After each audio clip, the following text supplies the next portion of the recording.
Hi hi అండి. వంకాయ వెల్లుల్లి కారము ఎంత టేస్టీగా ఉంటుంది, స్పైసీగా ఉంటుందండి. ఖచ్చితంగా చేసుకొని ఒక్కసారి ట్రై చేయండి, మీరే చెప్తారు ఇంత టేస్ట్ ఉందనేసి. చాలా చాలా టేస్టీగా ఉంటుంది. ఇది రాయలసీమ స్పెషల్ అండి. కొంచెం జీలకర్ర, కారం, రుచికి తగ్గ ఉప్పు. ఇది మెత్తగా దంచుకోకూడదండి, బరకగా దంచుకోవాలి. అవుతుంది బరకగా వస్తుంది. ఇలా 4 కట్ చేసేసేయాలి.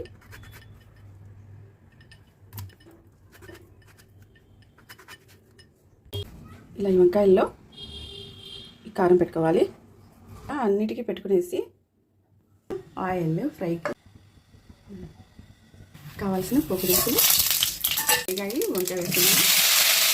కొంచెం బాగా వేగాలి. కొంచెం పసుపు, కొంచెం కరివేపాకు, కొంచెం మగ్గాయి. 1 స్పూన్ నెయ్యి వేస్తున్నాను. దీంట్లో కొంచెము జీలకర్ర పొడి, కొంచెం మిరియాల పొడి. అంతే, వంకాయ వెల్లుల్లి కారం రెడీ అయిపోయింది.